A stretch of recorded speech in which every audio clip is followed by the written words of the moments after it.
What is good, boxing fans? It's your boy, FightNightsFinest, the Sophie commentator, joined here by a good subscriber of mine on my channel, CeeLo199. Go ahead and say what's up to the people, man. Yo, what up, fans? Yo, what up, boxing fans? This is me just chilling with FightNightsFinest. Got done watching a great night of boxing. I'm excited. Still shocked, yo. What's up? Alright, so let's talk about the Ruslan Provodnikov fight versus Chris Algieri. Yeah, it's kind of hard to pronounce. Yeah, man, and he's a very unknown, so, you guys might not even know who he is, but wow. Go ahead. You can start off.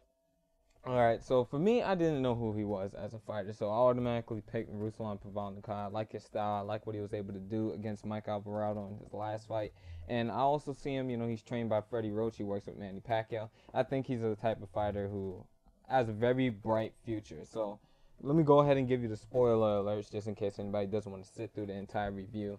And Ruslan Provodnikov loses by split decision to Chris Algieri, 114 to 112 from the last two judges, Tom Streck, and I forget the other guy's name, but he did score the Solomon fight, and that was actually a really good fight as well, and I thought that was possibly a fight where he could get robbed, but the judges there got that one right there as well. So we go ahead and we look into this fight, and the first thing I see is Chris Algieri gets knocked down twice in the first round. But it didn't really look like it affected him. He just looked like, he checked himself. He kind of took a knee, like I see most of the time on ESPN Friday Night Fights. Fighters take a knee when they're either surprised by a fighter's power or they're surprised that they would actually get hit that hard or get caught with that kind of shot.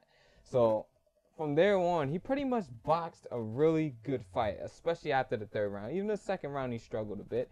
But for the most part, he boxed a good fight. What did you think about those first few rounds?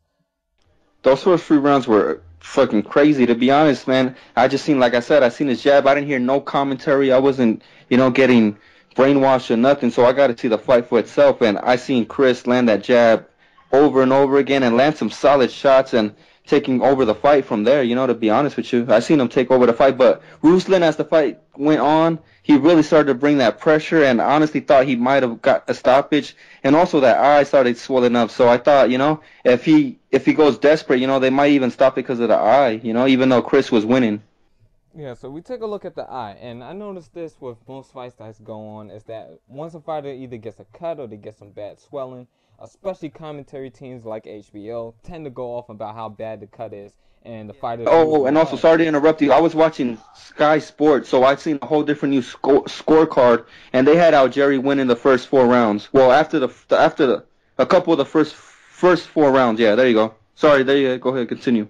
Yeah, so HBO had it scored in Provodnikov's favor, 4 rounds to 1, and as you said, Sky Sports had it 4 rounds to 1 in favor of... Yeah. The same scorecard HBO had it, but opposite. Yeah. So that just goes to show you that the corruption that HBO's broadcasting team always tries to send out there is to hype up the guy with the power, hype up the big name superstars, and keep the guys who are unknown, give them respect while the fight's going on, just in case if they can be possibly hyped up one day. But for the most part, keep them unknown, keep them as saying, yeah, they're a solid fighter, but our guy is winning. So as the fight continued on, we saw a lot of good things from Chris Algieri. He was able to slip past the punch. He was able to land devastating counter left hooks and slip Provodnikov's jab and then come back with a straight right hand. Even when Provodnikov had him up against the ropes, you see him smother in. He'll go into the guy's chest. He'll lean down. He'll roll out to his right, and then he'll start moving back on the outside and get that jab rolling. When he got towards the inside, you saw him countering with left hooks and also landing good straight right hands as well. Even though the right hand was kind of like a touch at times, when he decided to put some power behind it, it caught his attention.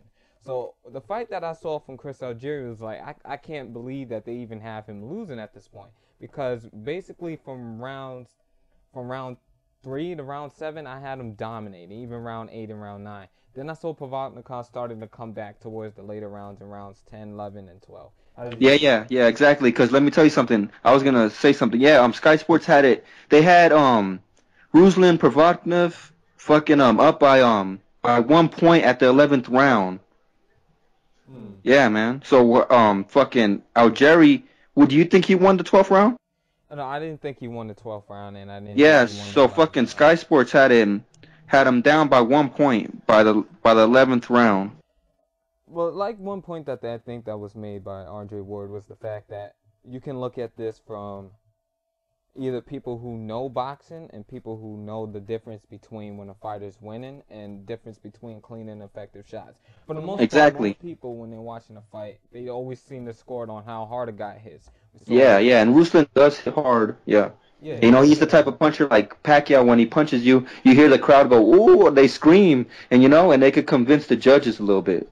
Yeah, definitely. So you see that with most people, they get influenced by that. But we saw this in the Brian Vera versus Julio Cesar Chavez fight, the first fight, where Brian Vera was landing combinations. He was outworking him on the inside, and he was doing a pretty brilliant job throughout the entire fight. But yeah, we're talking about the first fight. The first fight, I watched it. I thought Vera won. It's sad that this happens in the sport, but what is your opinion on that first fight, though? I did a review on this one, and I thought that Brian Vera clearly won that fight. Yeah, man. And fucking, you know, and that's fucked up. But yeah, man, I had Vera winning that fight. But go ahead, what you were saying.